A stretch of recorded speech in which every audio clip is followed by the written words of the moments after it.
coalition for the last 10 years, and my job is really education, which is fun. Educating the community, especially kids, is kind of my passion, but also education involves educating about bike touring and the door that are open when you are on a bicycle. So I was lucky that last year my boss, Ed France, I hope he's going to join us, agreed that I could go away for 3 weeks and go explore Colombia with my husband Dave and our friend Mario.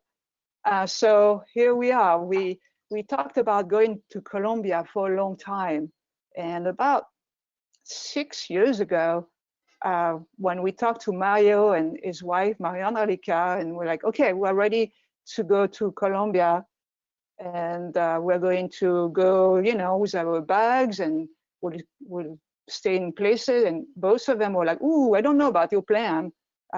It's not quite that safe yet. So anyway, last year we talked about, okay, should we go to Colombia soon? And Mario was like, yeah, let's go. I will join you. And I was like, okay. So that's how it all started. Thanks to our dear friend Mario Mendez and his wife Marianne Ralica and their 2 kids. We had the great opportunity to discover this beautiful country. And we did that for 3 weeks. So let's see. I am the photographer. You're going to see a slideshow, but Dave and Mario are going to take you on our adventure. It was an adventure. And well, Dave Bourgeois is my husband, and he's kind of the person in charge of all the gear and the bike and all that stuff. And Mario decided to join us. He bought a bike and started training a little bit, and here we are. Before we start, well, a couple more minutes, I really like to thank, well, several people who made that trip possible. So the Bicycle Coalition in Santa Barbara, definitely. And then Mario worked for a very cool nonprofit. And Mario, do you want to talk a little bit about your job, what you do? Yes, absolutely. Again, thanks for logging on. My name is Mario, and I was fortunate enough to be invited by the Bourgeois to rediscover my country through the lens of a bicycle, which I've never done before.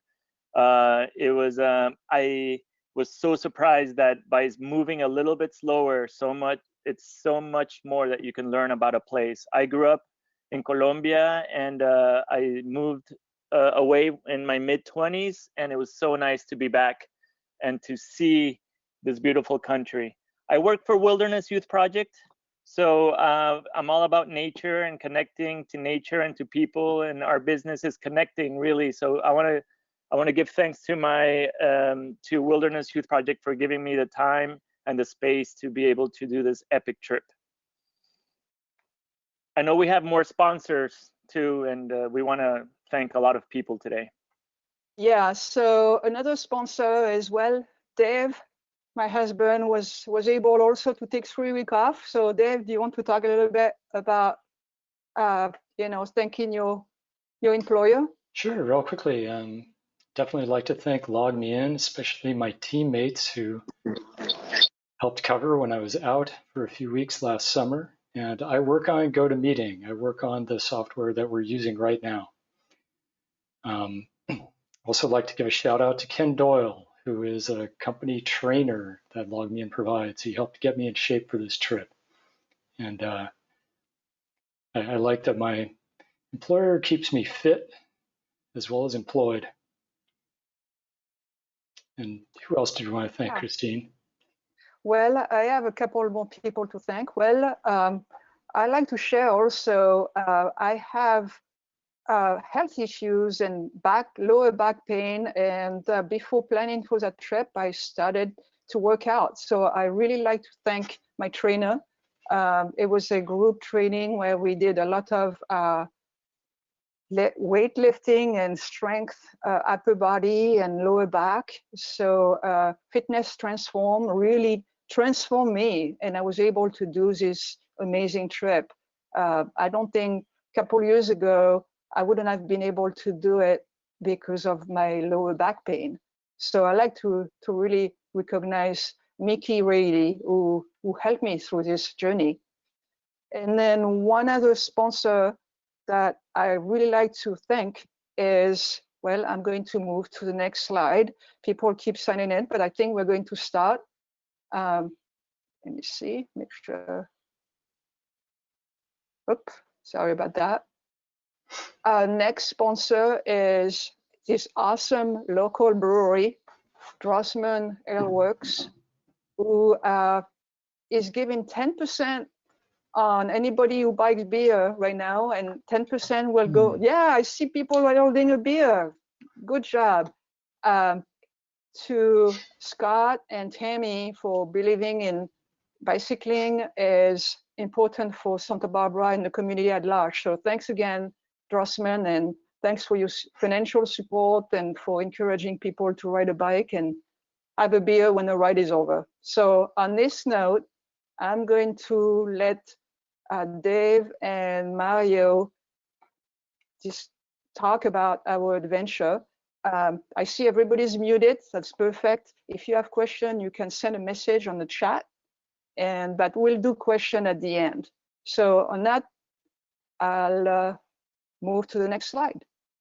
Yeah, and you can also chat in your questions. There's a chat feature, a GoToMeeting, and we'll try to answer questions either as we go or at the end. So this trip happened July last year, July 2019. I hope to give you guys some good travel tips. The first one is fly on July 4th with a flight at dusk. We got to watch fireworks all over Southern California as the sun set, which was great. And then we landed in Colombia, in Bogotá. So to give you your bearings, Colombia is about the size of Texas, and we were in the middle part of Colombia. We traveled between Medellin and Bogotá, going through the spine of this middle cordillera of the Andes. And the next slide will give you more detail. As you can see in this, there's a lot of variety in Colombia. We just got to hit a little bit of it. We didn't get to the beach or the Andes, or sorry, the Amazon. We stayed up in the high country. We traveled down from Medellin, kind of generally trending south. We detoured into a national park to go higher up, Nevado del Ruiz, and then we made our way over to Bogotá. And so the start of our trip was in Medellin. And I spent a lot of time prepping, deciding what to take. We got new bikes, gravel bikes, which are somewhere between mountain bikes and road bikes. This is the full repair kit we carried, just enough to get us through emergency repairs on the road, which I hoped we wouldn't need to use, but it turned out to come in handy. This is all of my stuff and a little bit of Christine's. Basically just clothes for the bike, clothes for walking around, warm clothes for when we got higher up, and really just the essentials. It probably all added up to about 10 pounds of stuff on roughly 20-pound bikes. So we kept it all pretty light. You'd still feel that kind of weight when you're rolling, but it was very manageable. And here we're in Hotel Selina in the Poblado district of Medellin. It's an upscale touristy area, felt very comfortable, and this hotel was great. There was a co-work space. Some people were there for weeks or even months. I could imagine spending a lot of time there. We met travelers from all over the world. And we got out at first on foot, just explored the area. Colombia was ahead of the curve on outdoor gyms and just had a lot of life in this area. A lot of restaurants, cafes. really vibrant and a hilly neighborhood, started to get us in shape for traveling in this mountainous country. And it felt very urban, but there was also a stream and jungle running through it. Felt like we were already in nature. The next day we got out on a bike tour that was led by a guide. That's our guide on the left. And there was one French woman who joined us on the tour, the woman in the middle. She had learned to ride 2 years before. It's never too late to start. And we had a great time. This is a good way to get our bearings going around the city. And it felt pretty comfortable being led around. And we also found spots that we wouldn't have found otherwise. We went through neighborhoods and explored some pretty cool nooks and crannies. Got to start to see the bike infrastructure of Colombia, bike share, great bike lanes. Colombia is known for cycling. Cycling is really big there, and they've invested heavily in making it easy to ride, which pays off. The next day, we were out for ciclavia. Every Sunday in the big cities of Colombia, they shut down many of the roads and people take to the streets on bike, on foot, on scooter. This got us over to the sculpture park, Botero sculptures, a lot of public art, and there were dozens of these sculptures, really fun to see. The route for ciclavia stretches for miles and miles, but it's not just about riding. There are activities along the way, and here are kids being taught how to ride. This is what Christine specializes in her job. Only here in Colombia, it's institutionalized and it's just out in the streets, and it's great to see. And it was all kinds of people who were out. That was the end of the route that we got to in ciclavia. This got us a little further out. You can see these neighborhoods stretching up the hillsides, and it's a little rougher in this area, not quite as wealthy, frankly, as where we started, but it's a mix of everything in Medellin. And I know it has a violent past. We never felt like we were at risk there. It felt very safe. Before we left, when we told people we were going to Colombia, people asked, "Have you seen Narcos?" We watched 2 episodes, got freaked out and stopped. That's what Colombia maybe was in the past. It's not what it is now. So here's where Mario came and joined us. And first thing, we went for a meal, and it was good Colombian food. Yeah. So thanks, Christine and Dave. I just wanna point out that Medellin is a very vibrant city. I was highly surprised. I hadn't been to Medellin in about 20 years, and I was just so amazed of how how friendly and how they've taken in the tourist community. And the food was great. Everything about Medellin was great. The weather, it's all awesome. A lot of music. I think we wanted to highlight the culture of Medellin. These happen to be musicians that left Venezuela under very rough circumstances, and Medellin has welcomed all of these people that are trying to leave that they have to leave their own country. So there's a big, massive migration going on, and people just seem happy. All right, now is where the suffering starts. Is everybody ready? So the suffering started in this van. We were going to ride out of Medellin, but we realized how big a climb it would be. We decided to take it a little bit easier, and somehow, Mario, you got connected to this van and the driver. Yeah, I want to thank Felipe Mesa. He's in this call. He's in this presentation for hooking us up with Carolo and his brother Elkin, that were professionals at taking people out and going around Medellin and riding. And you wanted to say more, Dave? Well, we can keep going. Pretty quickly, we were driven up and up and up, and we left the city behind. We were in the countryside, and this is the kind of terrain that we would ride through for the next several days, and it's just gorgeous. And it's the Zona Cafeteria. This is cloud forest remnants with coffee farms and beautiful villages. the first one we hit is Jericho, and it was pretty quiet. And we had a beautiful place to stay on a hilltop with a view. We got there early enough in the day, since we didn't ride, since we got driven, that we could go out and explore more of the town. And these villages are all centered around a square, and they have a colonial feel. There's a lot of life, people hanging out.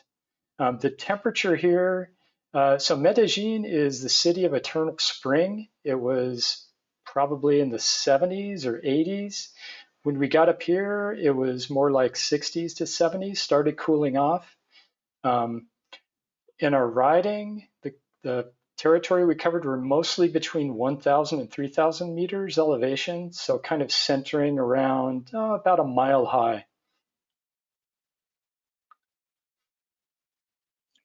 So as you can see in the picture, this gentleman is wearing a carriel, and I have a couple here that I wanted to show you.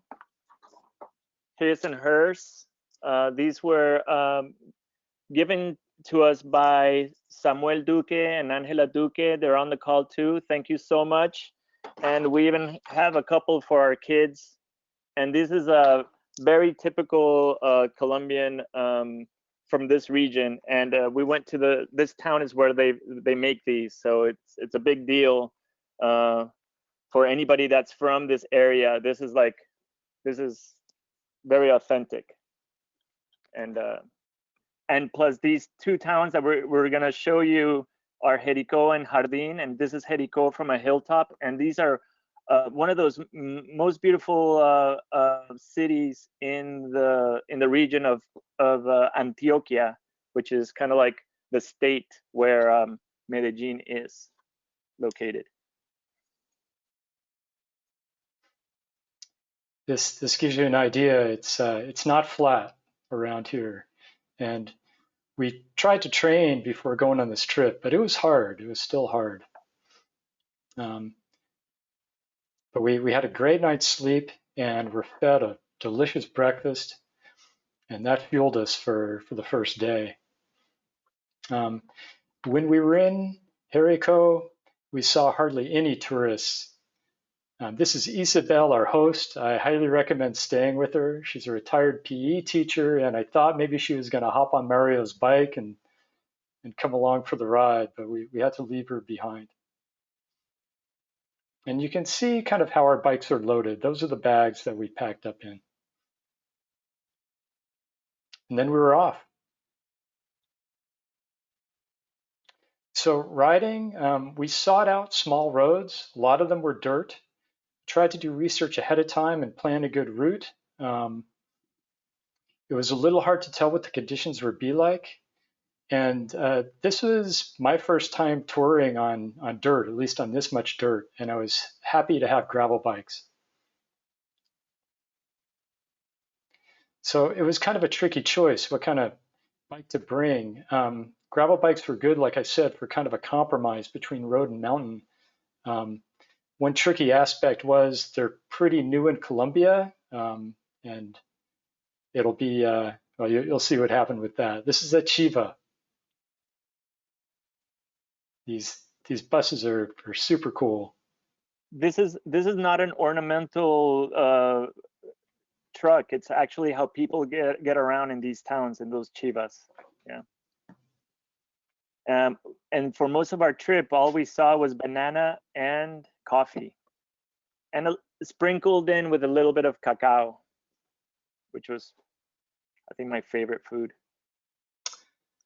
We were warned that dogs could be a problem. You know, I generally just get off and stop pedaling. I think having your legs move around kind of excites them.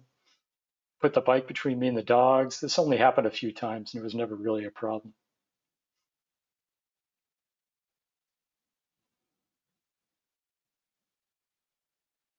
This is the town square at Jericho. Beautiful town square.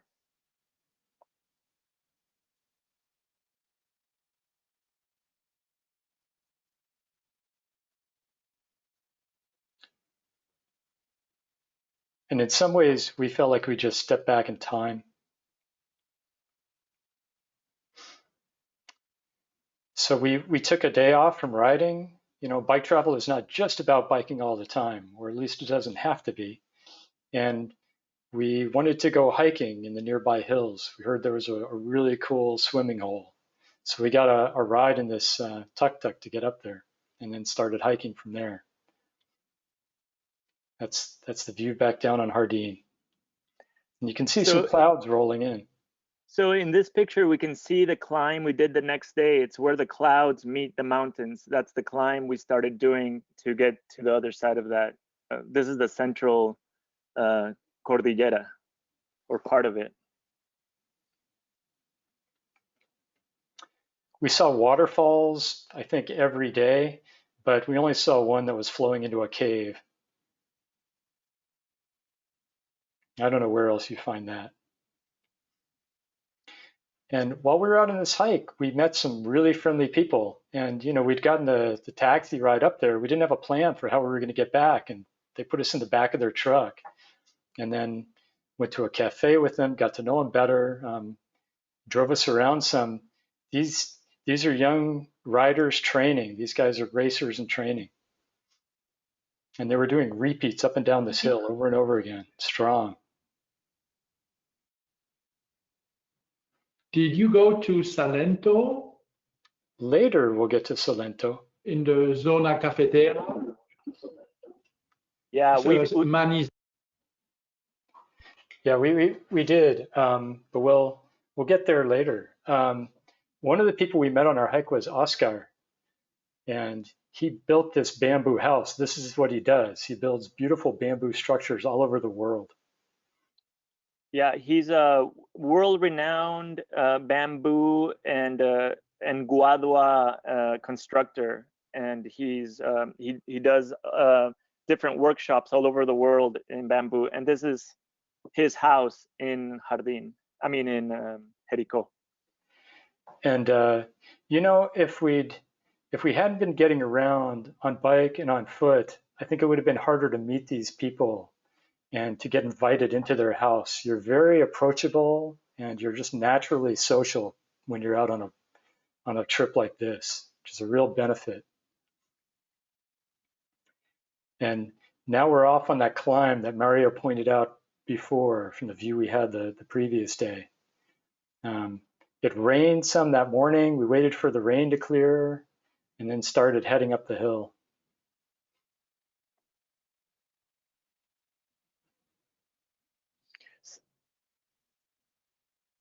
Oh, can I talk about this? Sure. This is a very typical meal called fiambre, and fiambre is basically a 7-course meal wrapped into one banana leaf. And the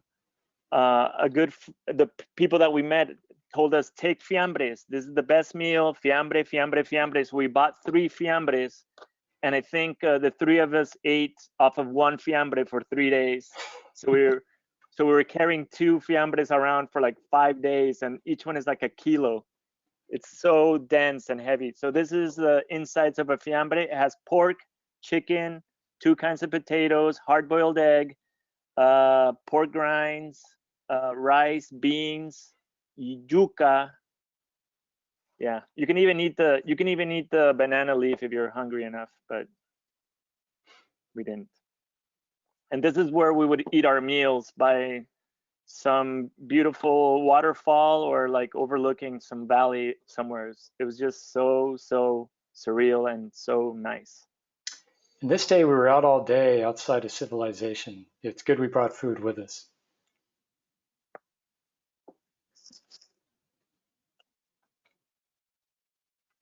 Dave, is this the day we got all the flats? Yeah, so okay. That's what I was talking about. One downside, if you will, to bringing some really modern bikes that were a little different from what they had in Colombia. It was hard to find supplies to repair, but it was good that we were mostly self-sufficient, at least enough to get the flats fixed. But it did slow us down. We got a little bit of a late start from the rain.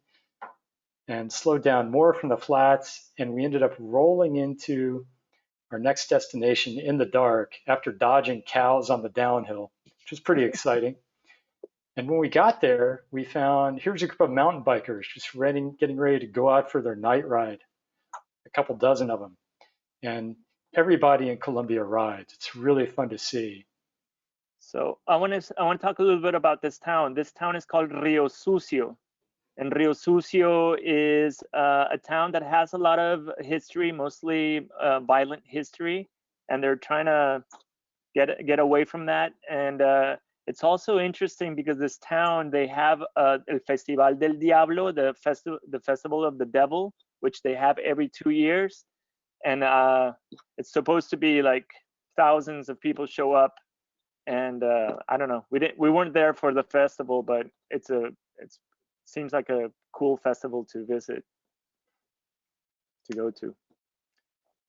Yeah, well, because we had some mechanical problems, it could have been worse. It meant that we ended up hanging out in bike shops. And I love hanging out in bike shops. Here, I've got my phone out. I'm trying to do a conversion to figure out which of their available tubes might work in our gravel bikes. And then, well, this is another bike shop, and this one, they don't have bike stands, they don't have anything, and they basically their favorite tool was a hammer and grease. They fixed everything with a hammer and grease, but it worked. They got us rolling.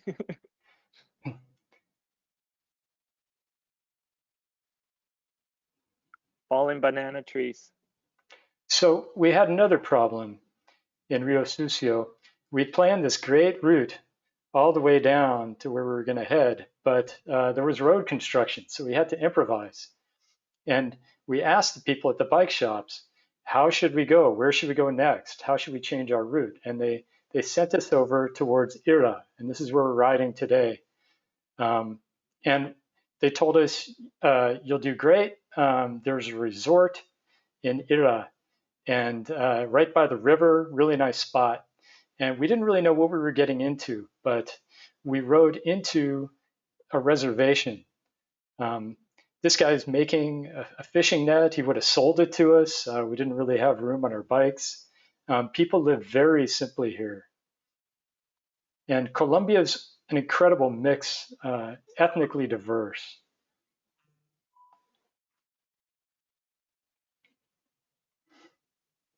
But these people were really living off the land.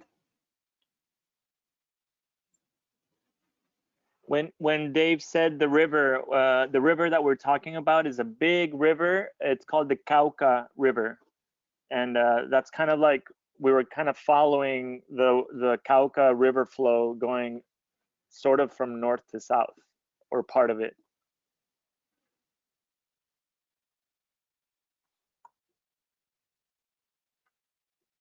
Some kids from the reservation followed us for a couple of miles, and they thought that we had cameras on the bikes, but there were our bike lights, and they had never seen bike lights before, and so they were like, "Show us the camera," and we're like, "No, they're lights."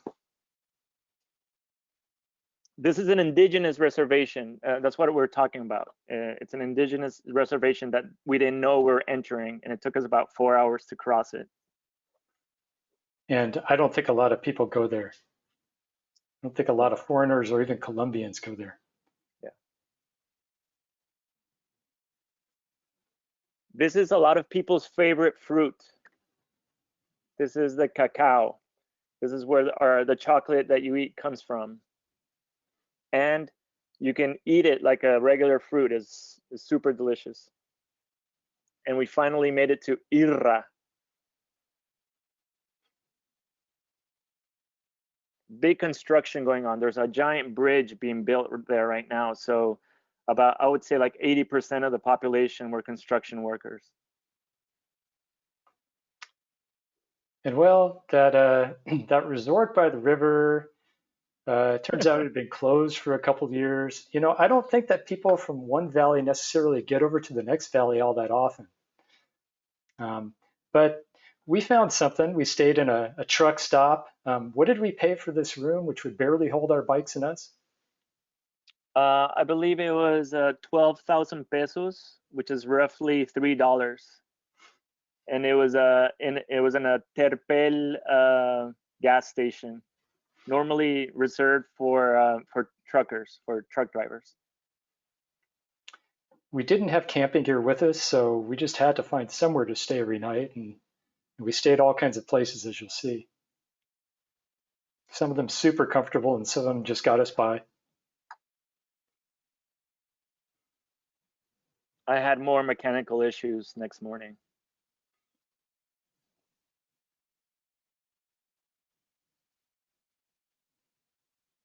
And it started raining. And we realized that now we were stuck on a big highway that we didn't really want to ride on.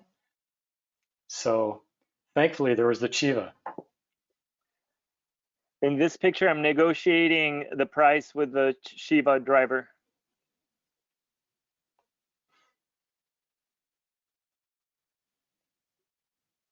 And we managed to load the bikes on the roof.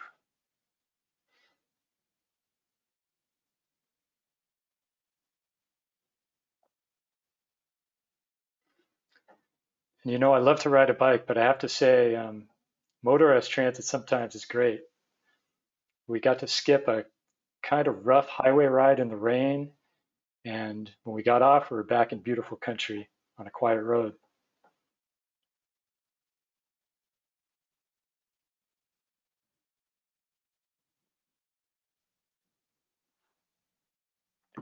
And Did you have a GPS on your bikes?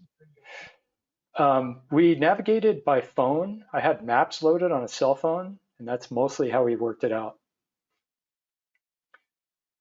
So this got us to Chinchina. Do you want to talk about it, Mario? Yeah, Chinchina is the coffee capital of Caldas, close to a city called Manizales. We will show you Manizales later on, but we're entering from the north, so we stopped in Chinchina. Plus, the climb from Chinchina to Manizales is extreme, so we didn't want to do that climb that day. This is the town center, and this has 2 world records, Chinchina. One for the biggest coffee cup filled with coffee, and it's this one. And they're really proud of the biggest coffee cup. And the second world record is the most people drinking coffee at the same time. Basically, they're drinking all the coffee from this coffee cup. And it was I don't remember how many thousands of gallons it fit, but it's the world record. This is also the place where Juan Valdez Coffee has their headquarters. Beautiful, beautiful place.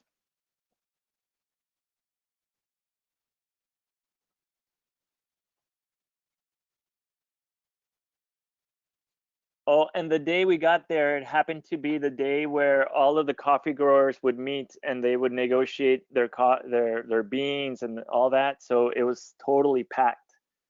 It was a big event going on. So this is officially, the capital of coffee growing region in Colombia. And the coffee was all great. I didn't even drink coffee before we went on this trip, and I thought it was amazing.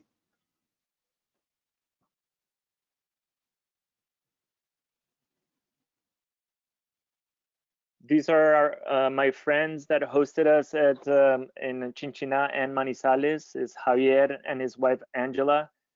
Great people, and they encouraged us to go to a typical coffee growing finca, and that's where we stayed that night, and it was so beautiful. And they took us to hot springs too. There they are. Yeah, when I think spa in California, I think something kind of upscale, exclusive. This was really welcoming, family friendly, just a lot of fun, and really lively.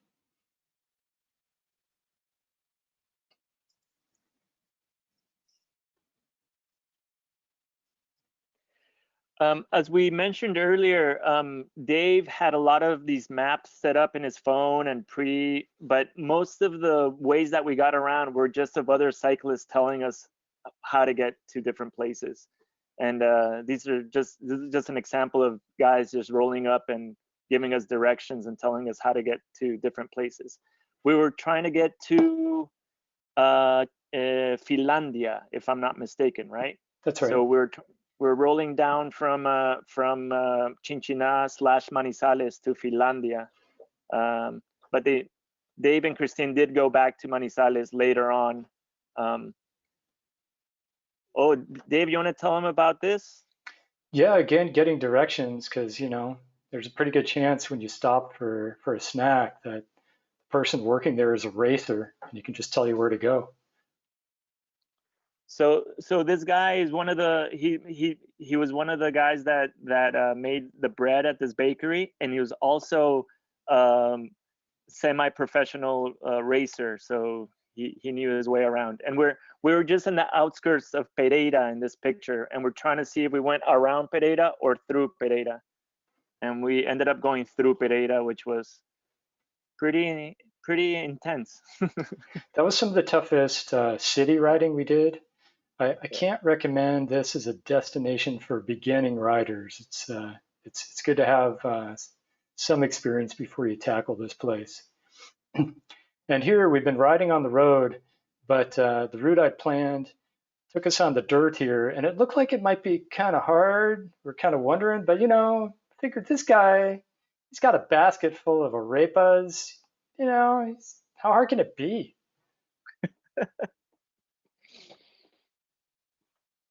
Let's just say that we walked most of the way.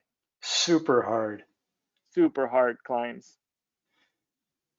It was maybe about 10 miles, but maybe less, but those 10 miles took us about 4 or 5 hours. And we heard there were supposed to be howler monkeys in the area. We didn't see them. I heard some howling, but it was just Mario howling at how hard the riding was.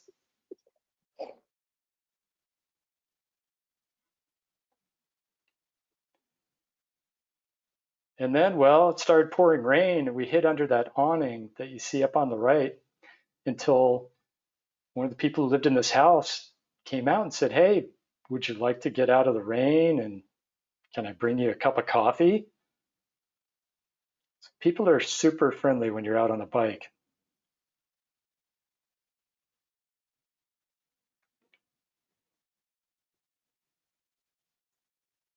And then it was back to pushing when the rain stopped. Yeah.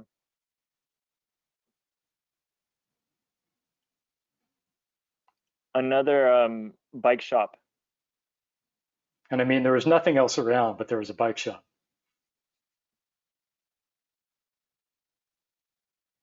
So yeah, this app is Map Out. It's one of the ways that we got around. We were a blue dot following a colored line and really didn't get lost. It worked out pretty well.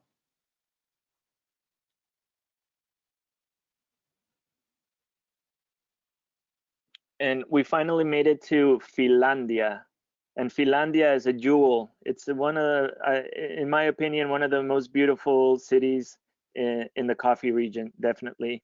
And it's well known for, this is where the place where they make the giant baskets that the coffee growers hang on their backs, and they pick coffee and they put them on their backs. It's so beautiful.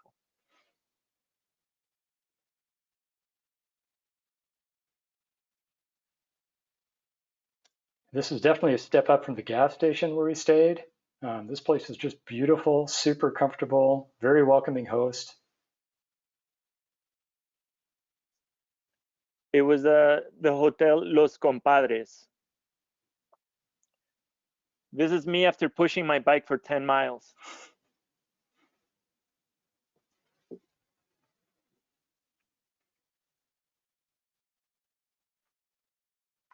And this is one of the best restaurants that we visited, and we ate at great places all along the way. That was a whole meal in a glass, and then we had another meal after. Highly recommend this restaurant. One of the best restaurants I've been to in Colombia. but this is not the restaurant. This is something else.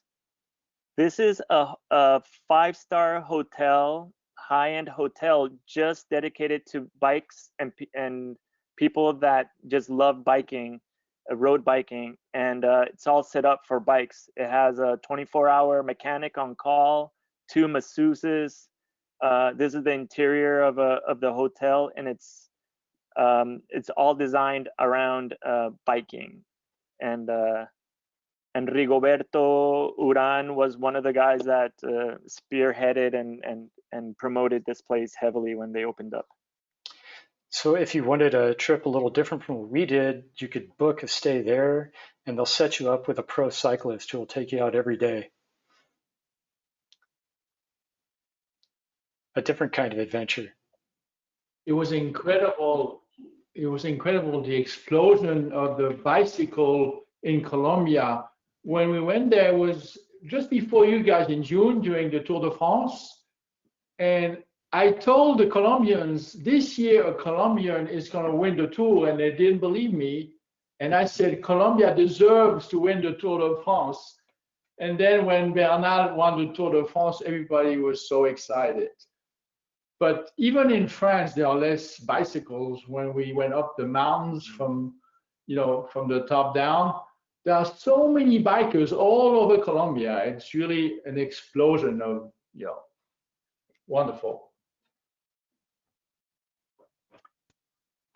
Yeah, so now we're in an area that is more touristed. There's more infrastructure set up for just getting a snack on the side of the road.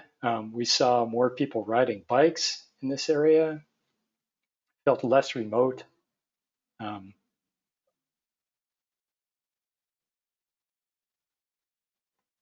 Yeah, these are some tourists who are out for a day ride on rental bikes. And that's a good way to go too if you don't want to bring your own bikes. So in this, we're trying to make it to Salento right now. So we left Finlandia and we're on our way to Salento, which is approximately about 4 hours away.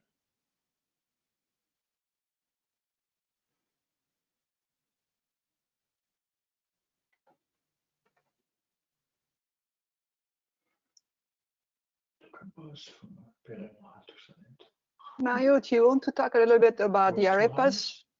Yeah, arepa is a staple diet for Colombians. My wife can eat arepa every day if she gets a hold of them. Each region of Colombia has different kinds of arepas, and basically it's part of it can be eaten for lunch, breakfast, dinner, and just it's everywhere, and they're super delicious. So everywhere we went, there was somebody selling arepas. And here we made it to Salento, and this is, as you can tell, a more upscale place to stay.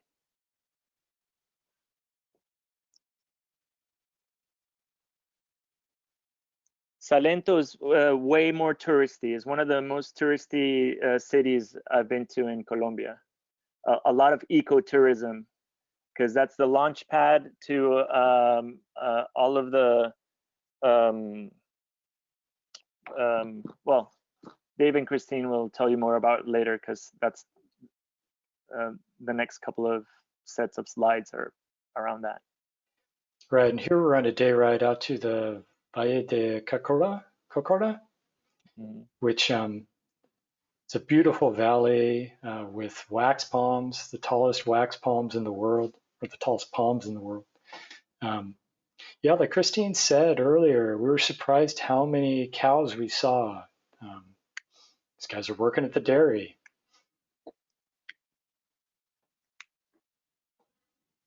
And this is El Valle de Cocora, and so Salento is famous because it's a gateway to this valley, and it's it's one of the most beautiful places in Colombia. And these are the wax palms that Dave was talking about. They can measure up to 80 meters tall.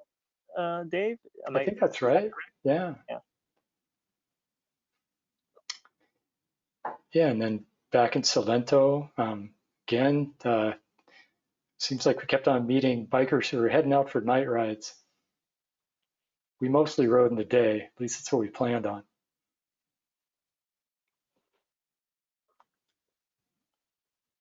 And this is our last meal with you, Mario, for the bike trip. You had to head back. Yeah. Get back to the family. We were happy to have you for 10 days out on the road with us. It was an honor. So after Mario headed back, Christine and I decided to take a break from riding and go for a hike in the national park. We signed up for a tour. Just logistically, it seemed like that was going to make it a lot easier. And first, they transported us overland back to Manizales.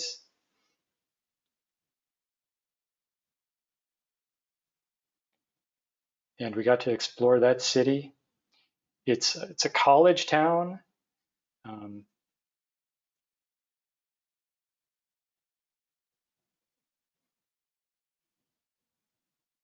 Very vibrant, lots of cool architecture.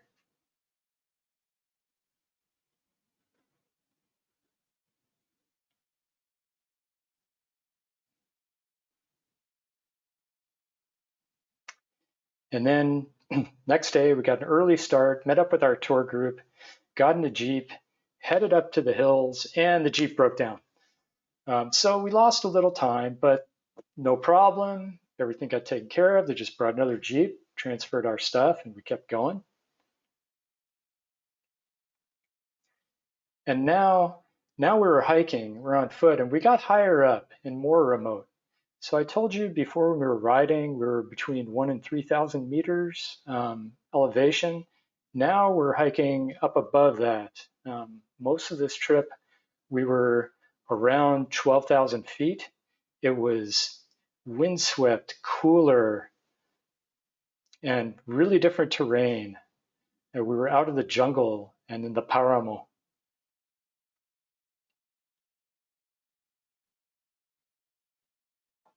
And these are, what are these called, Mario? These are the frailejones. The frailejones are, they're related to sunflowers, but they call them the water factory. So they grow at high elevation and they just produce so much moisture that then they create these rivers and different that feed different aquifers. So basically, they're water factories, and they only grow at a certain elevation, above certain elevation. And it pretty much felt like hiking in a Dr. Seuss forest. It's really unreal and very magical. And that was a great day. Because we had the Jeep break down, we didn't get to the place where we thought we were going to stay for the night.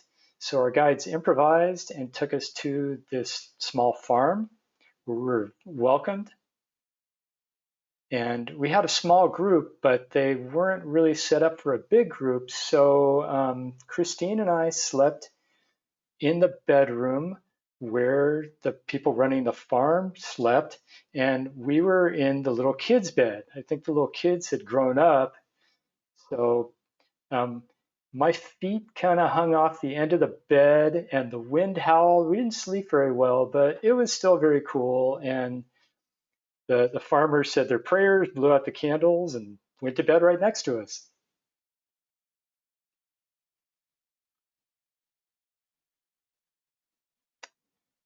And these are our hiking partners on the trip. Let's see, Italy, Switzerland, France, all represented. Like I said, we met a lot of travelers from all over the world. We met very few Americans. I think we watched too much Narcos to want to go there. We need to get over that. Did you meet any Colombians in your trip in the Paramos, travelers? We did, yeah. None of them were on a guided tour like we were. Our guides were Colombian, but we met some other hikers who were out hiking independently, who knew the land and were getting around on their own. This is the highest point we reached. This is just shy of 14,000 feet, and you can see snow in the background. Other people hiked up to glaciers. We didn't quite have that much time.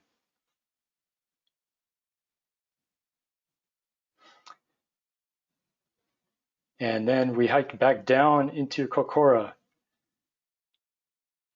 So one of the guides, he was very friendly, but then when he found out that we were just taking a break from traveling by gravel bike, then he got really friendly. He'd never seen a gravel bike. He's a strong cyclist, and he came and checked out our bikes after. We got to nerd out on bikes with him for a while. That was a lot of fun.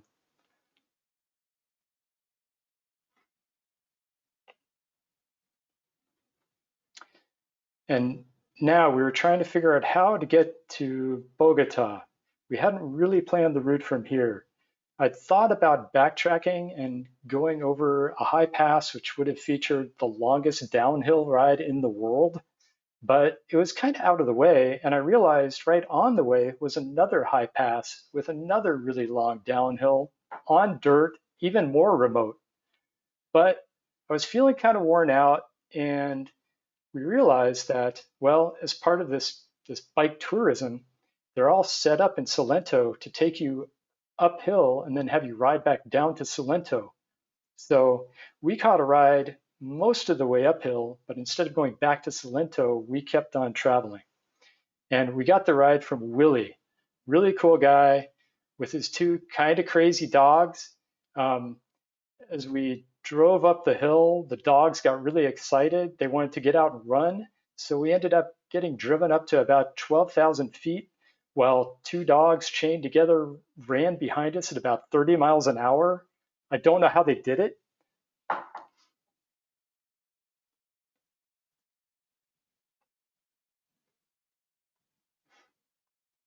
And again, we're back in the countryside, in the mountains.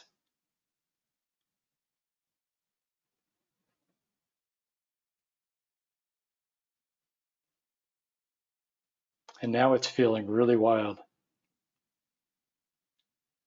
and kind of rainy. And we had this wonderful downhill that went on for over a vertical mile and dropped us into Toche, this tiny town on the side of an active volcano. Given more time, I would have loved to explore around that volcano. But we had one night in this house, which would have had electricity if the power had stayed on, but we had bike lights, so we were okay. I looked tired here, and I was. We were lulled to sleep by this cacophony of birds, and Colombia is one of the most biodiverse countries on Earth. You could go there and just go for a birding trip. You could go look at all kinds of nature.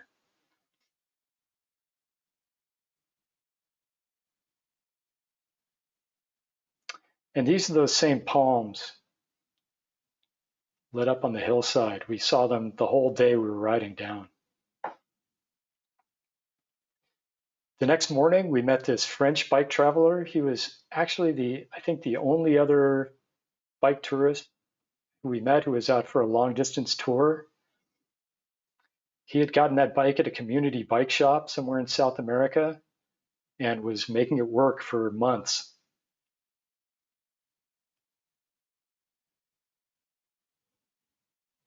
We treated him to breakfast, and he was pretty happy about that. Wasn't he on a very limited budget, and the only thing he could afford was hot sauce because it was free? Because it was free. So, well, yeah, we shared our breakfast with him, though. Yeah, the house that we had the night before cost us, I think, $2, but that was kind of out of his budget. So you could go very, very frugally if you wanted to.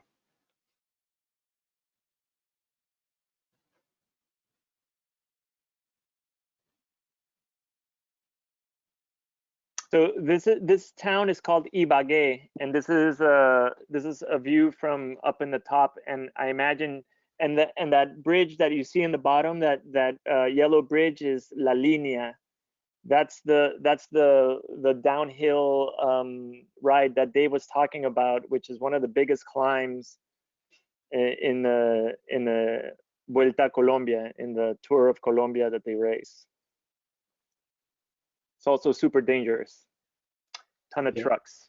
Right. And we didn't really want to ride on that big highway, so we got transported by bus to Anapoima, which is gorgeous. This is about 80 kilometers or 100 kilometers outside of Bogotá, and it's a very beautiful community and pristine, you know, just nature. And I want to thank the Duque family for hosting us there. This is the Rio Bogotá. That's the Salto de Tequendama, or the Tequendama Falls, right out of Bogotá. And it doesn't look like it, but this is one of the dirtiest rivers in the world. But it's cleaner now than it was before. And this is Bogotá, the capital of Colombia.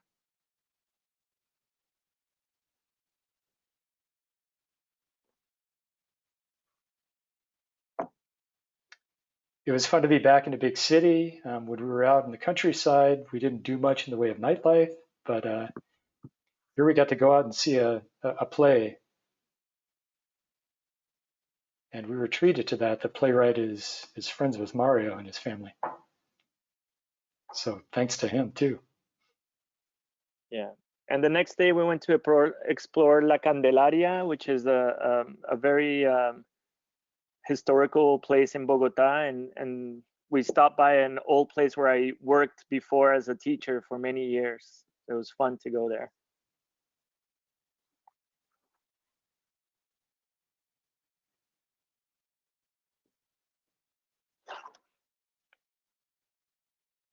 One thing that amazed me about La Candelaria was the street art and the street artist, and I was blown away again by how much beautiful art there is in Bogotá.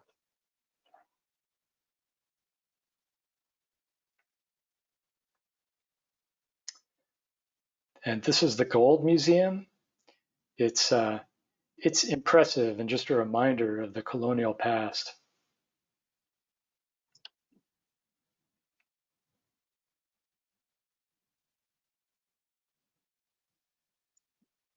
This is La Puerta Falsa, one of the oldest restaurants in, I think, in South America.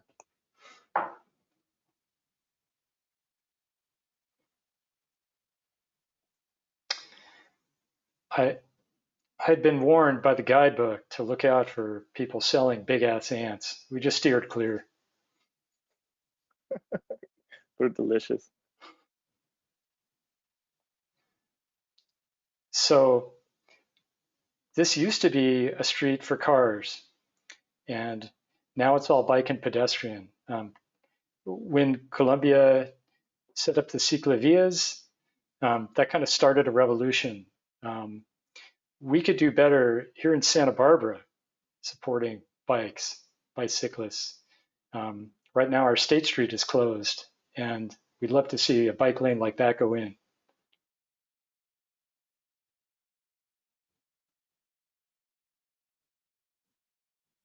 This is a picture of a bowling alley in downtown Bogotá. And this is the day that Egan Bernal won the Tour de France. So the whole country was paralyzed watching this. Yeah, especially as it got later in the tour, we started seeing it more and more on TV when we pull into towns. That was a lot of fun. And that's the first time a Colombian won the tour. And now we packed up our bikes and boxes. Actually, we had that done at a bike shop. It was very affordable. It was very easy. And bikes went in the van. We got on the plane, and that was it.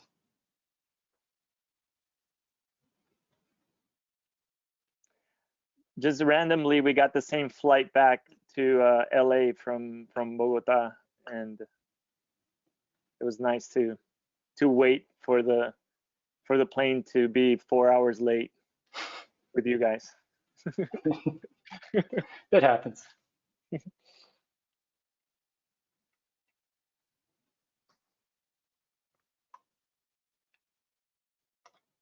And that's it. That was our trip. Thanks for watching. Thanks for joining us. And if there are any more questions, we can stay on, but it's 6:30, so We'll let you I all go see, too.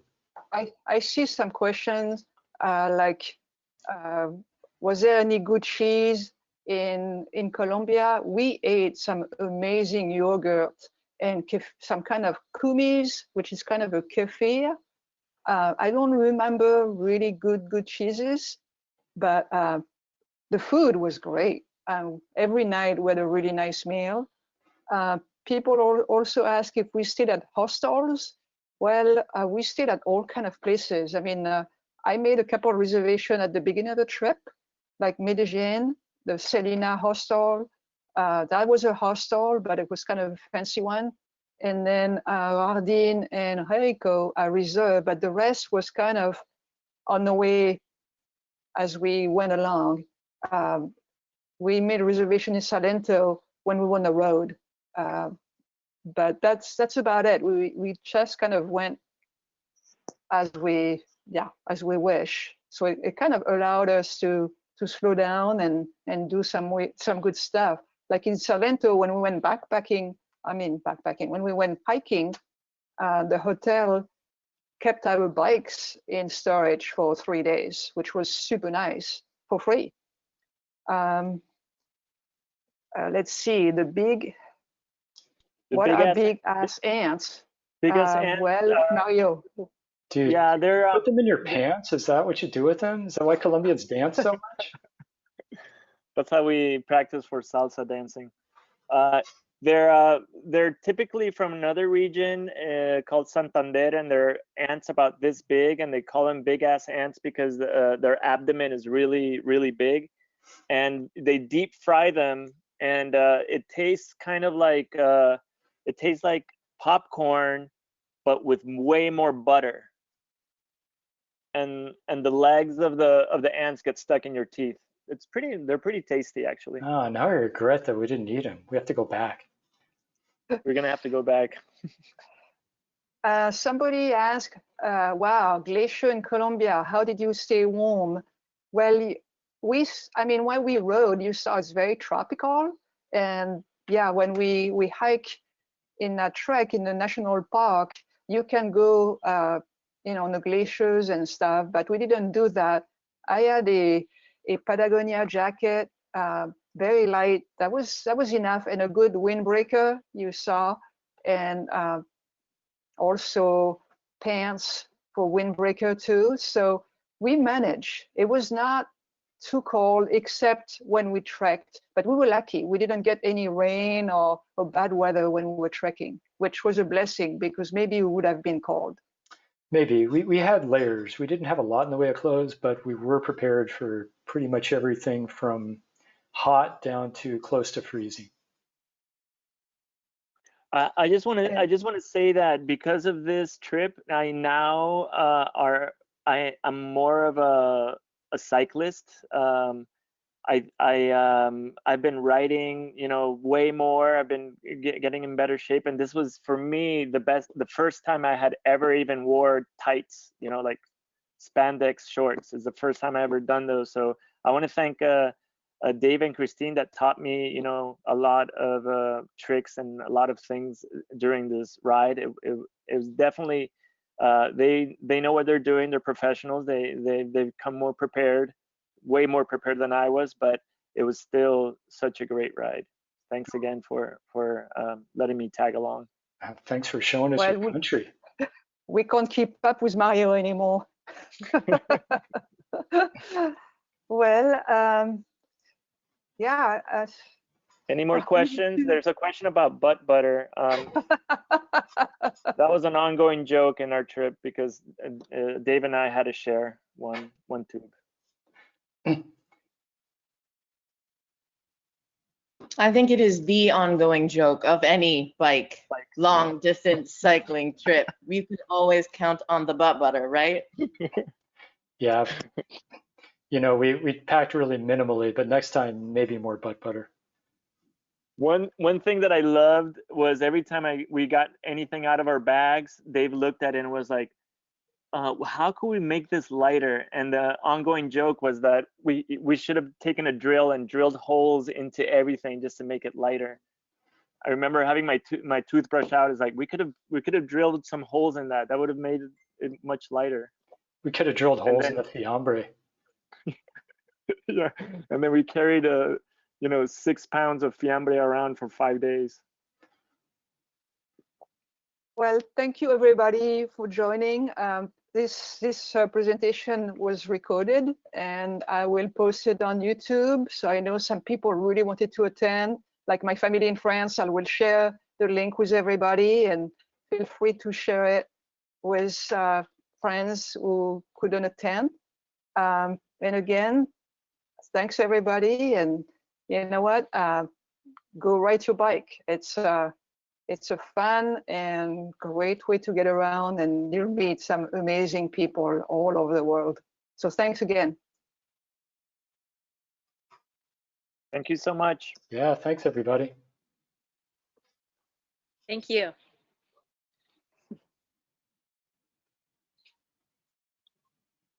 Thank you, thank you. This was great. Good. Thank you. It was great to see all that. Sure. All right, I think I'll end the meeting. Bye, everybody. Bye.